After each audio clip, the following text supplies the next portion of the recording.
Okay. There, you should get a message asking if you want to record, if it's okay.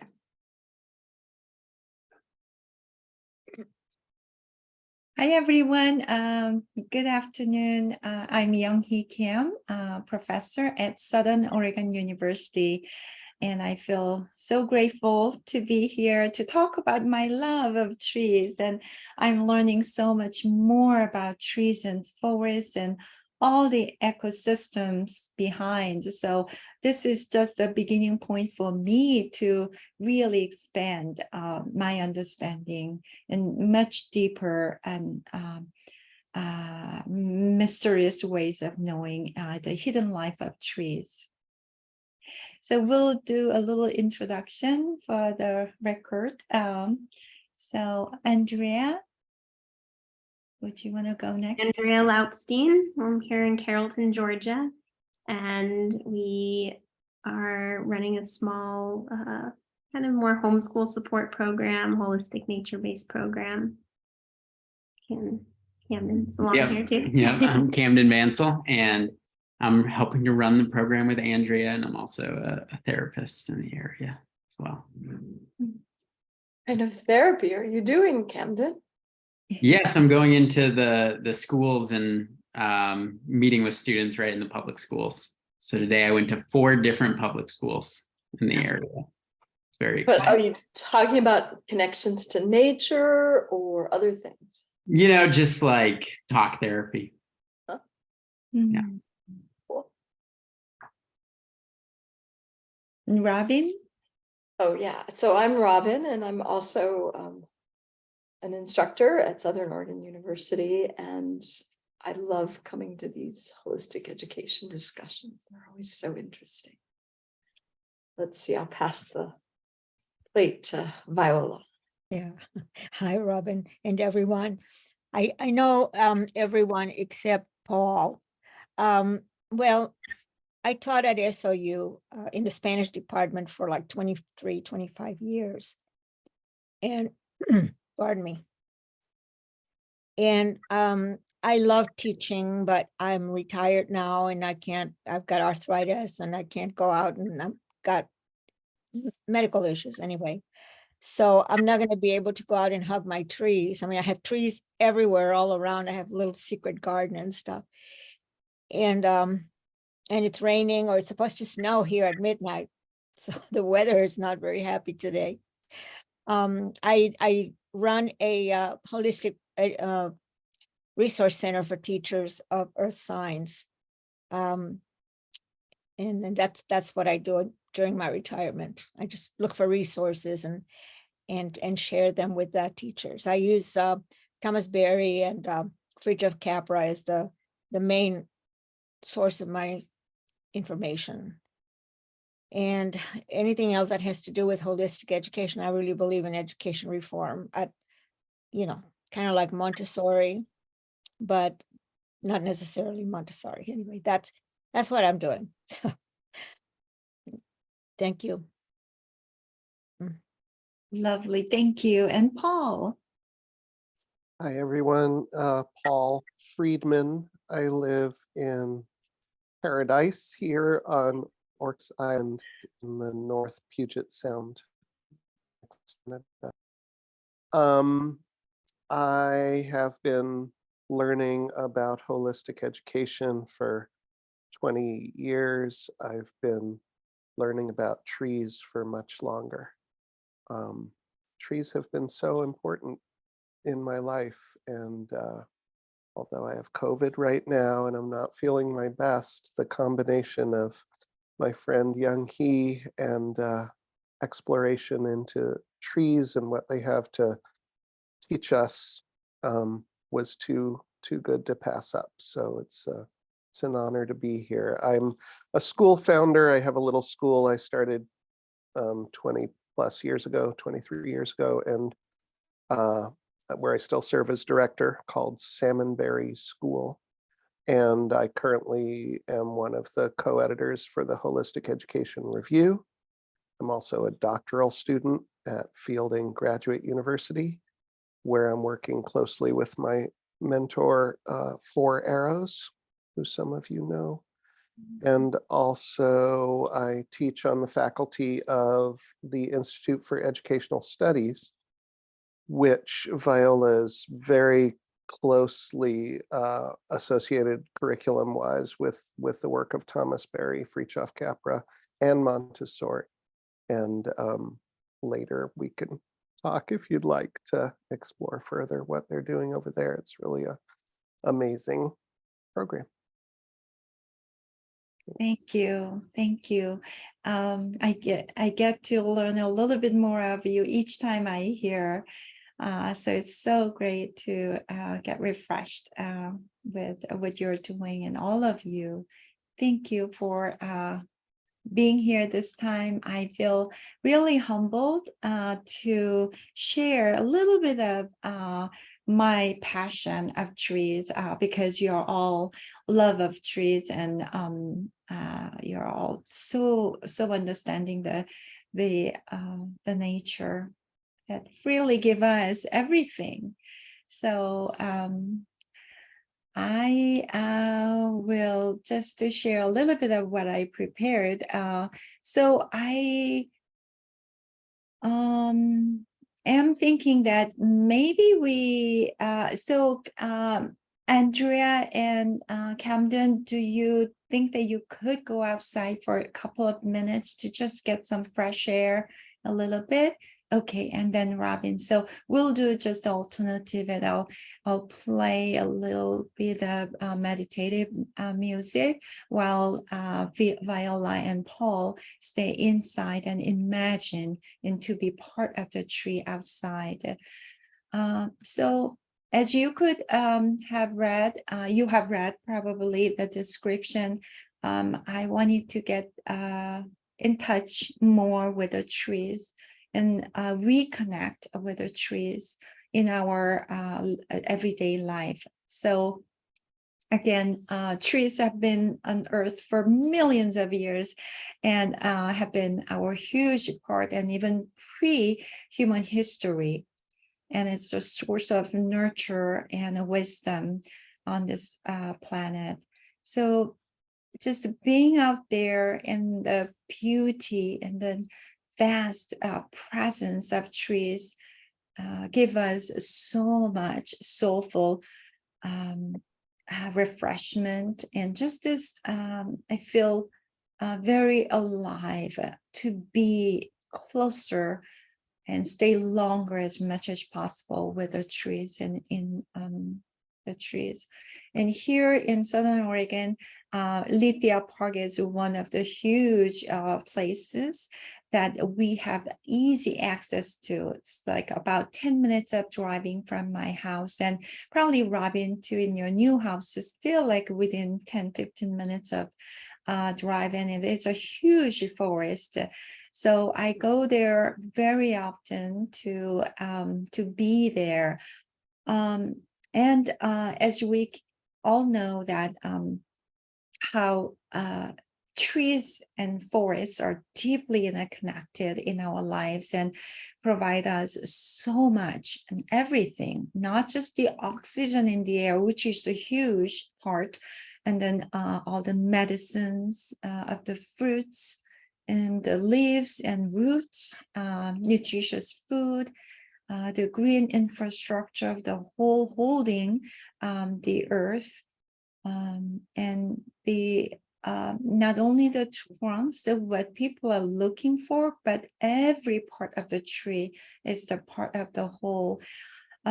So I love Sharon Salzberg, and you probably all know her. She reflected on the ways we often overlook at the interconnection of trees in our everyday lives.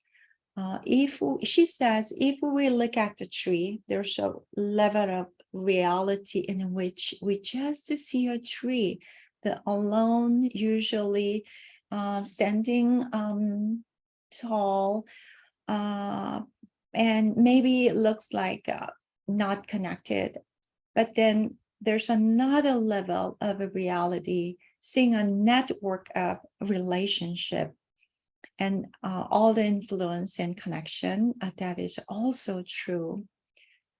So I wanted to look at another way of looking at the tree where we sense the whole connections in the context wherever we are.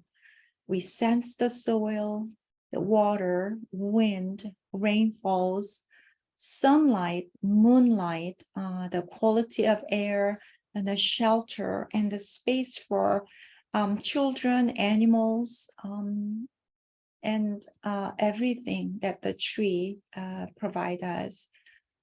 So, and then I realized, and thanks to Andrea, the picture was beautiful, how the interconnection of human bodies, the whole body, but also the arms and the tree, the hands are really emulating the trees in the shapes and the formation. So we somehow have a very deep connection there. Hi, Swan. Did you saw you? How are you? Thank you. How are you? Thank you.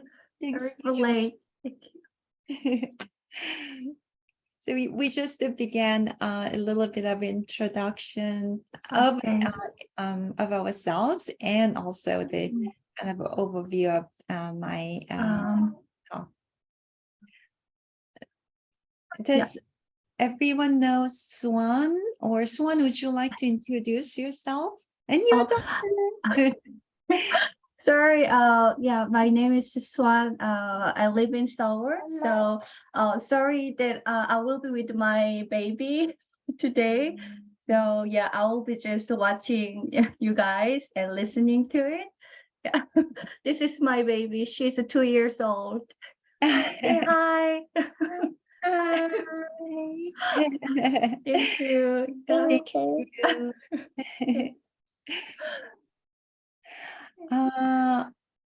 So maybe I can share why I am so falling in love with a tree a little bit. So when I started a holistic education class years ago, that we so when I see the students inside beginning of the term, like we have four quarters, so fall, winter, spring, and summer, whenever we have the class, and any other class too. Students they're sitting next to each other, not talking. Of course, in the beginning, they don't, but then they are all focused on their phones and maybe computer. And that's about it. And I just wanted to break that kind of cycle and the social opening up. And so I take them outside, and we're so lucky to have a lot of trees available and outside around the education building.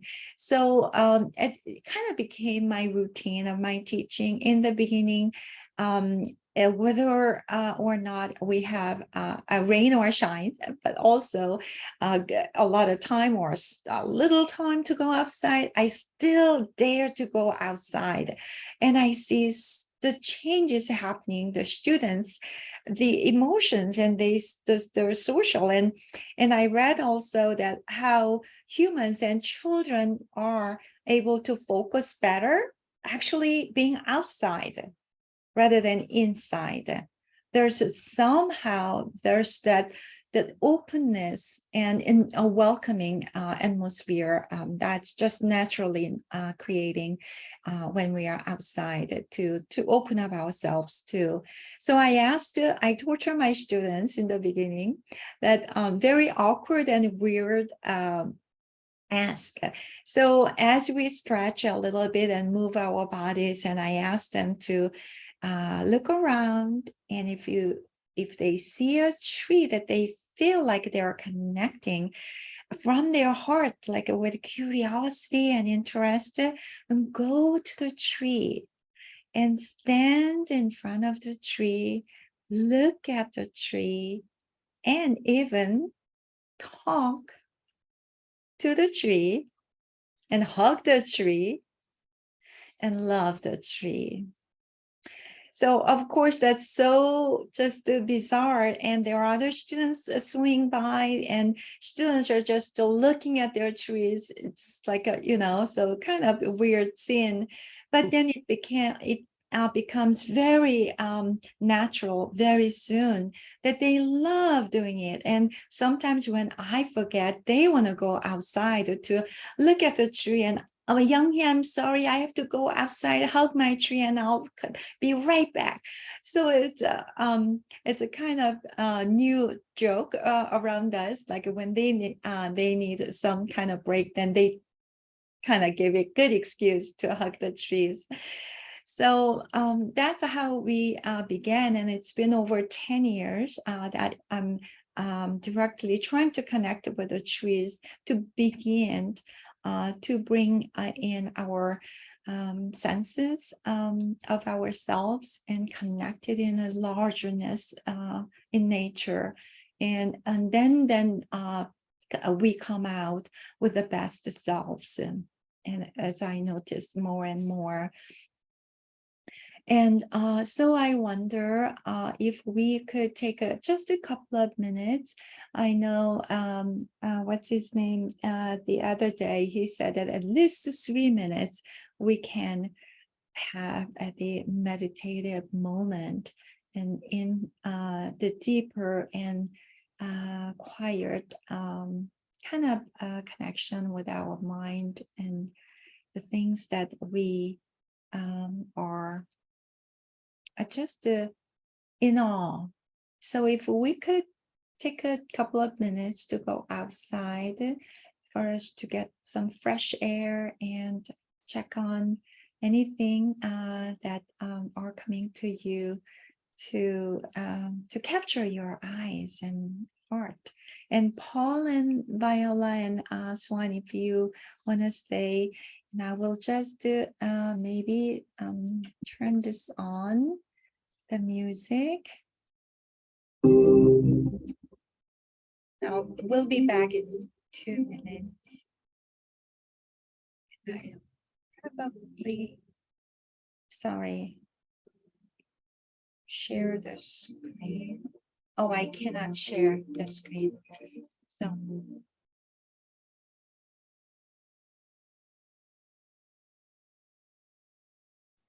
I'm going to fix it so you can share your screen. Hold on.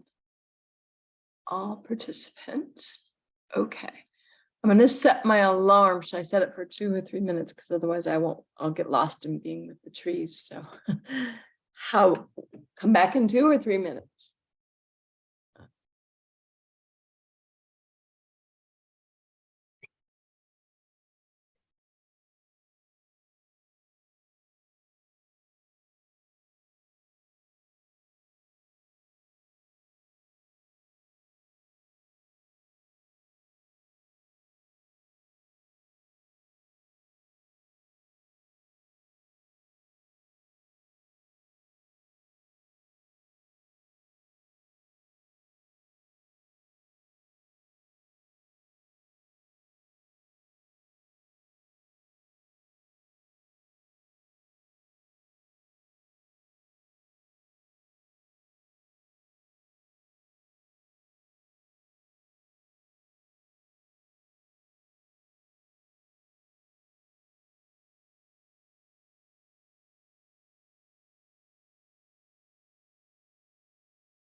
multi organization here. So we will take a couple minutes to, if you can find if possible, a piece of paper.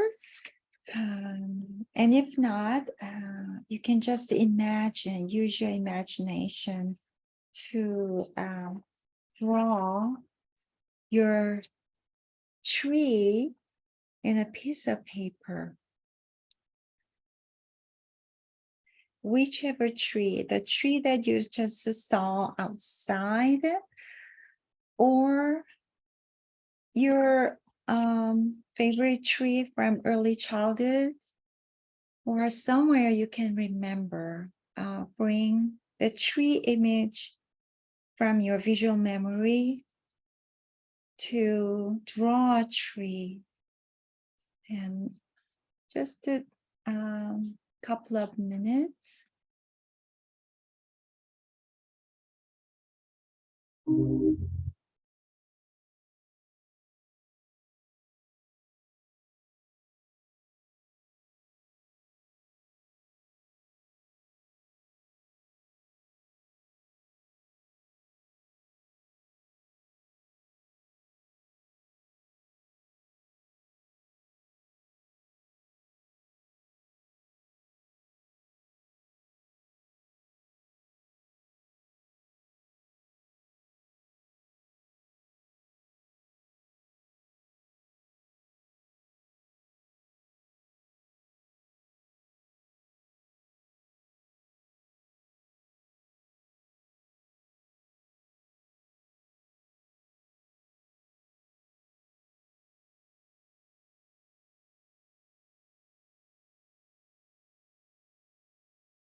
At this time, if you could jot down a few words, anywhere 3, 4, 5 words that come to your mind from this tree observing and drawing.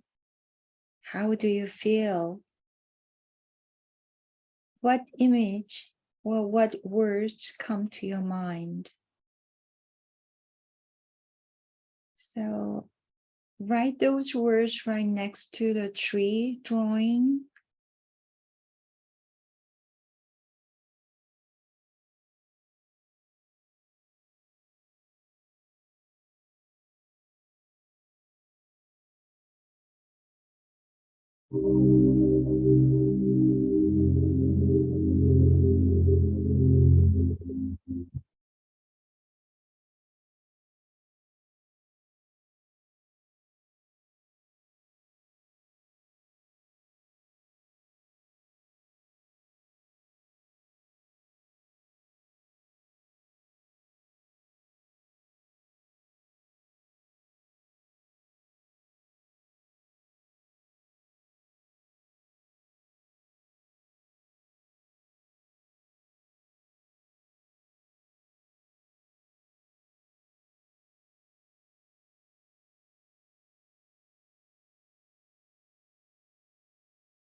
So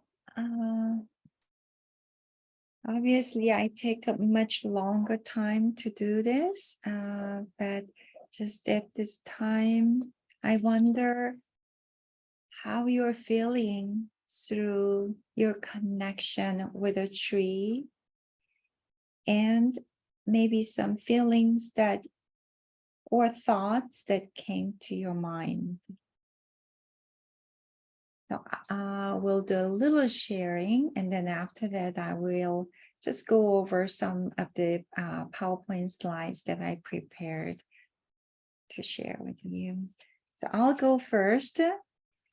And just as you feel like, not everyone have to do it. So yeah, so some of us, if you are open to sharing.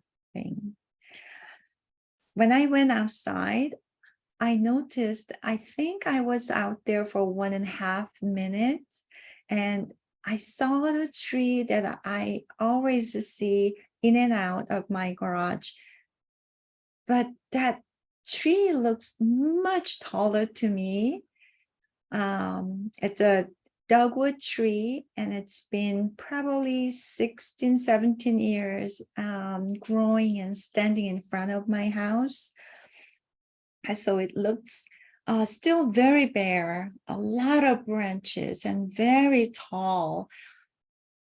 And I wrote, my words came because the Oregon spring this year, it's like, it's been waiting and waiting and waiting of the sunny days, warmer days. So waiting, but then also it gives me so much joy when the dogwood flowers blooming. So giving. And then I noticed that the tree became much older each time and very tall, so becoming older and mature. And somehow I feel myself connecting with the feelings.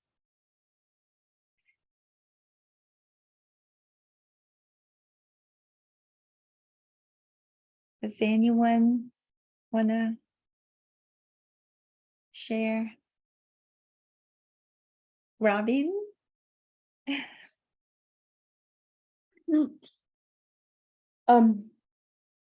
I've been living in this new house for 3 weeks, and I have these tree-like shrubs just right out the 2 big windows in the back where the light was coming from.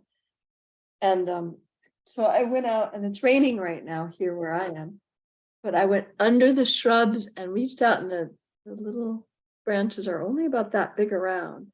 They're like, they remind me a little bit from my childhood, the lilac trees that I loved so much in my backyard, but they're not lilacs. I don't know yet what they are. So what I felt as I was touching the branches of these, I don't know if they're trees or large shrubs, but they're beautiful. I felt calming, alive, blooming, because the tree is blooming. I feel like when I'm touching it, I'm kind of blooming with it. And I haven't seen the flower that comes out yet, but you can see the little reddish, orangish little buds that are about to bloom. And I feel this sense of being satisfied, like a deep satisfaction. And I think it connected with the fact that it's raining right now. And I feel like the trees were just so happy. They were feeling the satisfaction of all the rain.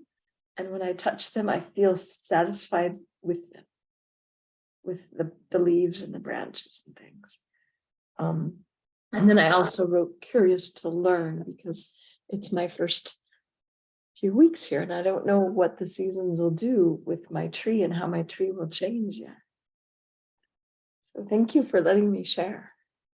Beautiful. Thank you.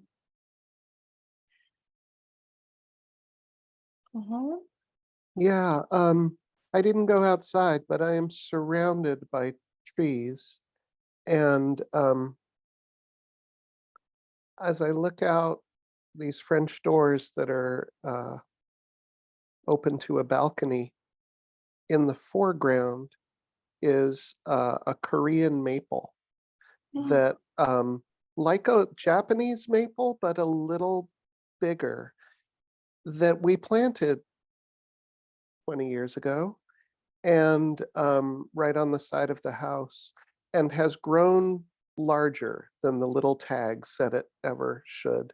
So that now, sitting in the second floor, I look through its branches, and the forking bifurcating structure with so many little green tips emerging at this time of year is amazing and speaks to my heart of emergence and possibilities and new beginnings, and also yearning and, expanding.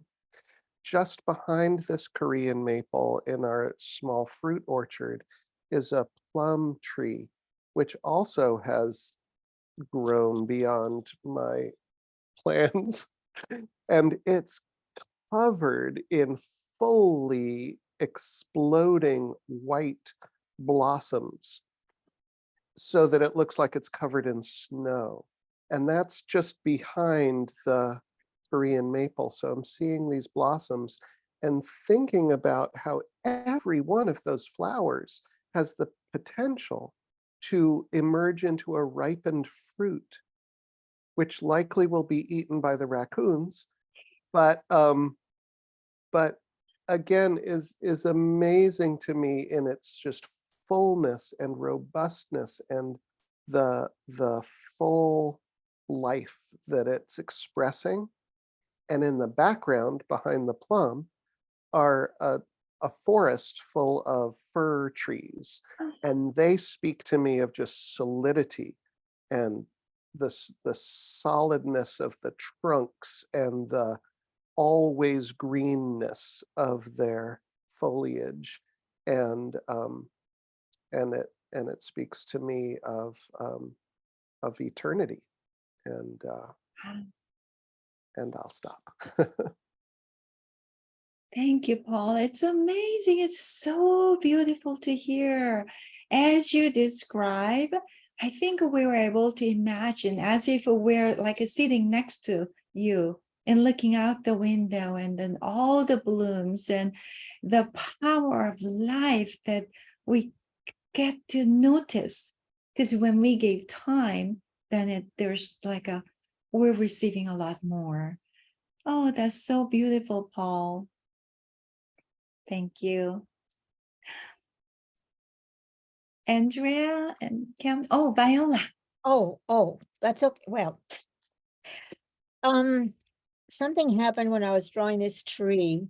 It turned out that I was focusing. I mean, I don't know if you can see that. Well, anyway, I'll describe it.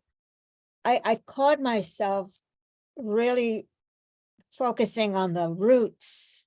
I mean, like I did my fractal tree, with all the branches going out. But somehow or another, I started thinking about the whole ecosystem where I live, where I have just a lot of trees everywhere, they're just all around. But this particular tree that's in my downstairs, in the what I call my secret garden, is a maple tree. And it's not coming out yet. It's mostly like, the bare branches, but it has a few buds just starting to come out. It's been traumatized, that poor tree, with the drought and so on. But under that tree is my Rosie's buried. My little Rosie, who died a couple of years ago, and she's buried there. And when we buried her, we were thinking we're just going to leave her in the ground so that she can just work in there with the tree and be part of the tree. And so I started to be, feel kind of sad until I started drawing the roots going down all over the place and thinking about her and what she's doing, and how when those buds come out and the leaves come out, it'll be a part of her. That's where I got off thinking. It's kind of dark, but the underneath, what's happening right now is it's like composting and creating new life. I mean, it's like all that mycelium in there going all over the place. And anyway, and the words that came to me were, okay, budding and I guess budding. And then I thought of seeding, because it's not, it's going to drop the whatever the maple trees do, and they drop. It's a new tree, so I haven't seen much of it I haven't seen it do much of anything. It's not like an oak tree where you can see the acorns and pine trees where you can see the pine cones. This is different. Mhm. And then I thought about life in general. And the word healing came to me, and grounding. So those were the words. Anyway, that's That's about all so I can think. wonderful. Yeah. That has a lot. And thank you. Thank you.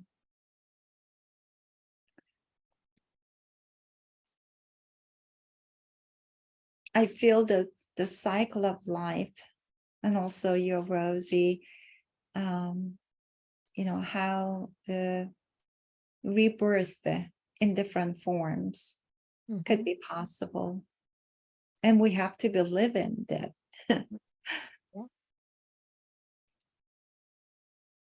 Andrea and Camden, you want to share a little bit? If you want. We have this big old white oak right off our back porch. And so that was the one who called to me. And yeah, I think I had a similar experience with feeling a connection to the roots and observing the roots, and then looking up and seeing the canopy of these young oak leaves starting to bloom in the spring weather. And then position myself in a way that the neighbors couldn't see me, because Young Hee, I resonate with what you said about your students feeling funny when they go outside and they're just staring at trees and talking to trees. And I felt the eyes of the neighbors. So I positioned myself behind this big trunk so that I couldn't quite be seen by the neighbors. So I'm grateful for that. And but I got really close to the trunk, and I saw this little ant climbing up the trunk. I put my hands on the trunk, and then I noticed my initial reaction when I saw the ant was, oh, I don't know. And then I'm like, no, it's okay. And I put my hands back. But what I noticed about this ant was that it was moving really slowly, which usually when you see ants, they kind of move quickly, or they're scattering. Or maybe if I see one in the kitchen, it's trying to get away. But this ant seemed so calm and so peaceful, just making its way up the tree. And so it resonated with me that this small, tiny creature was there joined with this really large, powerful creature. And they were both, in unison with one another, and I'm sure maybe supporting each other in some way. But the words that came to me were strength, protection, fortitude, and resilience. Oh, wow. Wow. Yeah. Oh, beautiful. And usually I ask my students to write a lot more words, and then we write a poem out of that too, and then we get to share. Camden, I don't want to miss you. I did the same tree, the same Oh. big oak right outside. And I put it into like I put my 5 words into like a little thing. So I wrote, its powerful and sacred presence is rooted in an ancient past. And just really feeling that surge, moving into all the leaves. It was wonderful. It was really peaceful and grounding, like Robin said, grounding exercise. Even we take not even 3, but even a couple of minutes, that we're connecting with trees in miraculous ways.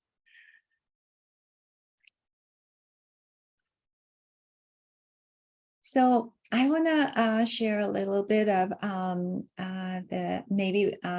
some slides, which is really nothing. I would rather discuss more of your feelings and your connections with the trees.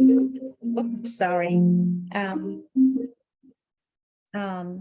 So I'll share my PowerPoint and just a little bit. And I appreciated Andrea. This is exactly what I was going to talk about, how humans are like trees, And we actually are blooming like trees and getting mature.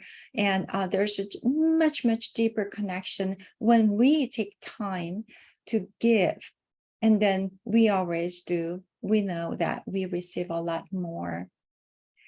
In the forest, in the holistic learning is the process of change and growth, and we can just rely on the trees and their presence, caring, endurance, love, grace, humility, and the accountability, the responsibility, the duty that we have through our lives. So I want to share a little bit of Peter Waldman. And so as I was preparing this talk, my daughter, they just came home, surprising me on the Easter. And I didn't know my one daughter is in New York, the other is in LA. I knew that my younger one from LA was coming to celebrate Easter and my birthday. And my daughter, older one from New York, she just showed up at night, the night before, and it just surprised me. But one of the birthday presents she brought was The Hidden Life of Trees. It's so amazing, by Peter Waldman. And he, I'm just falling in love with this book more and more. And I told my daughter, like, how did you know that I was going to talk about the trees in my in this discussion? And like, she had no idea, but she just gave the biggest present to me. So Peter Waldman, he's the author of this book, but he's a forester. So he began his professional career as a forester, and he knew a lot about the hidden life of trees as a butcher knows about the emotional life of animals. And yet, because it was his job to look at hundreds of trees every day, spruce, birches, oaks, and pines, like big trees, to assess their suitability for the lumber mill and their market value. So his appreciation of trees was restricted to this narrow point of view. And then he goes on to say that about 20 years ago, he began to organize a survival training in the woods and log cabin tours for tourists. Then he added a place in the forest where people can be buried as an alternative to traditional graveyards, as an ancient forest preserve. In conversations with many visitors, Peter learned how to see the forest in the new eyes. The visitors were enchanted by crooked and gnarled trees instead of the commercial value of the trees. So he began to notice that he is missing out in the forest that he actually have dismissed because he was focusing on the commercial value of the trees. So he's sharing. So, oh, sorry, I need to share.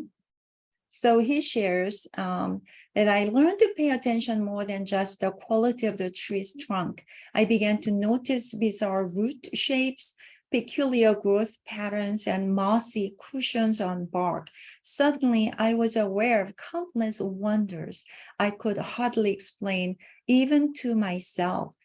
Life as a forester became exciting once again, and every day in the forest became a day of discovery.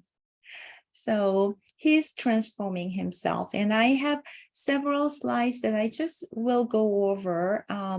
My favorite trees, and I it was almost impossible to put some words into the pictures, but I kind of did it, and I hope that I'm not disservicing the quality, the beauty of what it offers, each and every trees.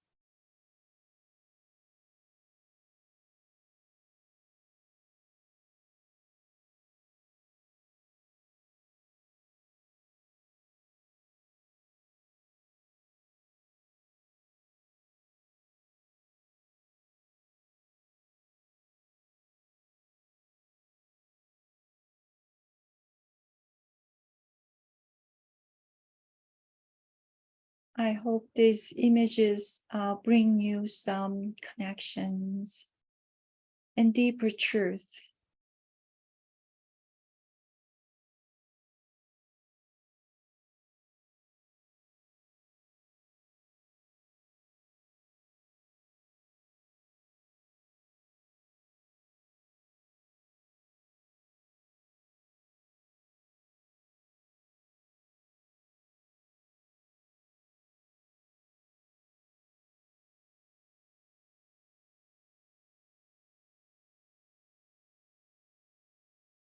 So this tree, when my friend just sent to me that they found this tree, it looks like a dead tree, but then there are a lot of thousands of holes in this huge tree. And what they found was that all the holes in the tree, I'll make it bigger, are the holes for the acorns to be saved by the birds. So, I mean, even dead trees give so much of space for life to survive. Oh, and then I will probably stop share, and then I'll escape, and then I'll share again. I just wanted to share a couple of stories that he shared. So do you see this one, this slide? So how trees connect, and we know that trees connect somehow. I didn't know much about, but they connect through their root systems, and trees exchange nutrients and also help each other in times of need, in times of crisis or danger that are coming near. So nature is quite complicated than just simply looking at the roots that are just aimlessly connecting under the ground, and they're just connecting. And that was my the perspective one, and my perspective two now is changing in a way that how trees are such social beings, and they are perfectly capable of distinguishing their own roots of the species from other species. That's amazing. How do they share food with others of their own species, and sometimes even go so far as to nourish their their opponents, the competitors? And the forests are super organisms. I had to look up to make sure that this, what it means. So it's a group of synergetically interacting organisms of the same species. So the forest, so tree alone cannot establish a consistent local climate. It has to be massive. So they have to work together, just like humans. It is at their mercy of wind or weather to survive. But then together, so many trees, they can create an ecosystem that moderates extremes of heat and cold, the weather, the storms, and the rainfalls, all those. And then they store a great deal of water and generate a great of humidity, so that they can survive within the environment that they created. So to get this point, the whole tree of community must remain intact no matter what. If every tree were looking out only for themselves, for itself, then they cannot live long. But if they rely on, they reconnect each other, create the community, then they can protect the whole community and they reach old age. And I'm sure you kind of know this already. And also there's so many ways that they talk. Just like in Reggio Emilia approach in early childhood, there are hundreds of languages of children, and Luis Malaguchi published a book on that. So I wasn't able to understand what it means, but now I do to some extent, that children express their emotions, their feelings, their in the works of progressing and developing through so many languages, not just words. So language is a human use for communication, but trees also communicate, but then they communicate through scent. So it's the secret language of their talk. That's just one of several. Peter shares the story of giraffes on the African savanna. So what he says is that on the savanna, the giraffes eating the acacia trees, and the acacia trees, that they are sensing that the danger arrived, so they have to survive. So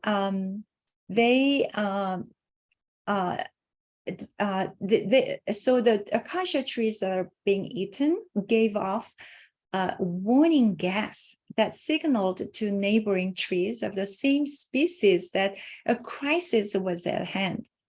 So right away, all the forewarned trees also pumped toxins in their leaves to prepare themselves. So giraffes know the game. So then they move farther away to a part of the savanna where they could find trees that were oblivious to what was going on. So the dance between the animals and trees and their survival mechanisms is just so amazing. And he also mentioned about the similar processes are happening in the forest too. So birches, spruce, and oaks all register pain as soon as creature starts nibbling on them. And when a caterpillar takes a hearty bite out of a leaf, the tissue around the side of the leaf sense the danger, and then it sends the chemical reactions around. So the leaves protect through the toxins around their kind of the scars, and then the next predator wouldn't be able to eat them easily. So there's the huge dancing happening. Also, willow trees, they produce the defensive compound salicylic acid that works in much of the same way. So leaf tissue also sends out electrical signals, just as human tissue does that when it's hurt. So that's very similar to humans, how they are communicating, they are sensing and protecting themselves in much more profound ways. And then another way that trees not only send out the scent itself cannot survive in terms of like they don't rely exclusively on aerial defense systems, because if they did, some of the species will miss the danger in the wind. So this is a study done by Dr. Susan Simard. I'll just read off this one. She's from the University of British Columbia in Vancouver. She discovered that they also warn each other using chemical signals sent through the fungal networks around the root tips. So that operate no matter what at the weather, it's always there. So surprisingly, news bulletins are sent via the roots by means of not only chemical compounds, but also electrical impulses that travel from a form of nerve cell at the tips of roots at the speed of 1/3 of an inch per second, which is very slow for human kind of nervous system. But there are in the animal kingdom that like jellyfish or worms that they send out their signals very slow. And fungus and fungi like that too. And I know I'm a little bit out of time, but just the last one, the fungus world, how they are part of a very important part of the forest. So fungi operate like a fiber optic internet cables. Their thin fungal filaments penetrate the ground, weaving through it in almost unbelievable density. So over the centuries, a single fungus can cover many square miles and network an entire forest. The fungal net connections transmit signals from one tree to the next, helping the trees exchange news about insects, drought, other dangers. And science has adopted a term first coined by the journal Nature, Dr. Seimert's discovery of the wood wide web pervading our forests. It's just the beginning of just a whole new world that I didn't know before. So I'm sorry about going over time. I hope this was helpful in some ways. Amazing. Thank you, Young-hee. No, thank you. Maybe I'll share one of the last, is that okay? Just a couple more slides to share. So connection to holistic education, like Jack Miller's saying so many different connections, intuitive, body-mind connection, subject, community, earth, and soul connections. And through the trees, all these are possible. And I love Sharon Salzberg, and she says, this like reminds me of being in the trees.